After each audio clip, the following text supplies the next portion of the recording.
Smješten na otoku Rabu, Lopar je poznat po svojim prekrasnim pješčanim plažama i bogatoj kulturnoj baštini. U srcu ovoga mjesta nalazi se interpretacijski centar Čovik i more, mjesto gdje posjetitelji mogu mnogo naučiti o povijesti i životu lokalnog stanovništva. Osim toga, Lopar svake godine ugošćava festival skulptura u pijesku, događaj koji privlači brojne umjetnike i turiste.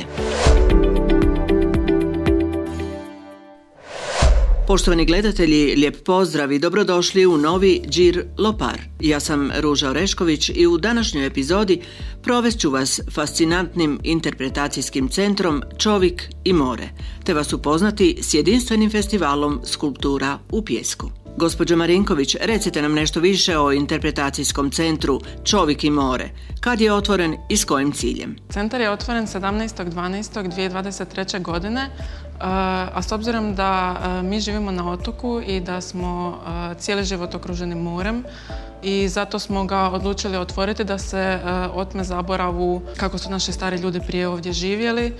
I to sve imamo snimljeno na to temama i ovdje imamo puno zanimljivih postava kao što je na primjer kao što su ove makete ovdje brodova koji su se koristili prije i koji se više ne koriste sada i ovdje imamo dosta alata sa kojima su se naši brodograditelji prije svakodnevno susretali.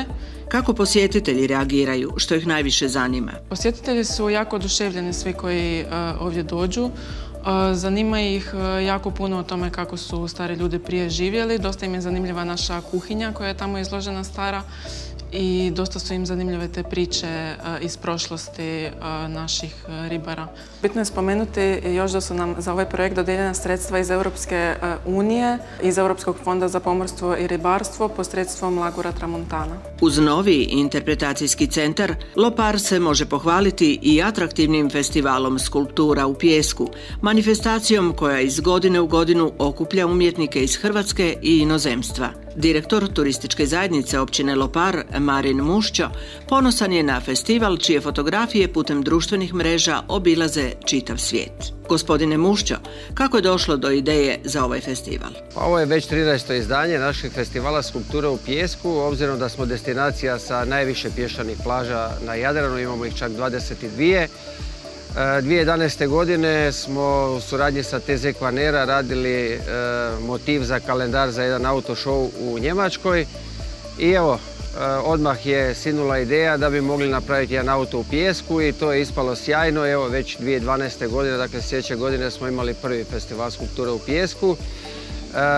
Idejni začetnik je profesor Zlatko Kauzlarić-Atač, a radimo ga u suradnji sa Akademijom likovnih umjetnosti u Zagrebu. Koji su kriteriji za sudjelovanje na festivalu i tko se sve može prijaviti? Većina prvih sudionika su bili u stvari njihovi studenti koji su kasnije bili gotovi akademski kipari, slikari i tako dalje i oni su okosnica ovog festivala, ali imamo i kroz Erasmus razmjene studenata i tako dalje. Imali smo skulptore iz Italije, Španjolske, Portugala, Rumunjske, iz gotovo svih zemalja Europe, tako da je karakter ovog festivala internacionalni i nema nekog kriterija. Znači svi koji se žele prijaviti, koji imaju volje raditi na ovom suncu i modelirati ovaj naš pijesak, evo mogu se prijaviti i sudjelovati.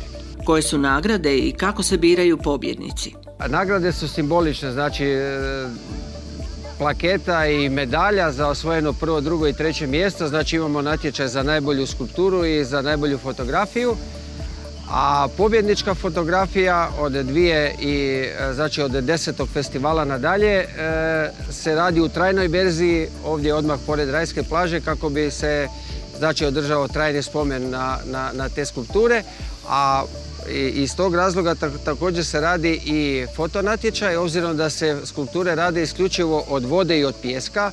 One odmah nakon festivala postaju pijesak na plaži kao što su bili prije, ali evo fotografije trajno ostaju i one putem društvenih mreža obilaze cijeli svijet i one su zapravo najbolja promocija naših pješčanih plaža. Inače, umjetnička voditeljica ovog festivala je Paula Banić i ona u stvari okuplja te skulptore i ona određuje temu i evo ovim putem joj se zahvaljujem na svemu što radi za ovaj naš festival. Jedan od ovogodišnjih sudionika festivala zove se Vanja Vrbanec, profesor umjetnosti kojeg smo zatekli do koljena zakopanog u loparski pijesak, kako marljivo gradi svoju skulpturu. Vanja, recite nam što predstavlja vaša skulptura. Svi koji su gledali Gospodar prstenova znaju da za Bilbo Bagginsa, hobita, koji je u biti imao i kućicu, i zapravo ovo je naša verzija kućice te njegove. Koliko dugo nastaje ovakvo umjetničko djelo?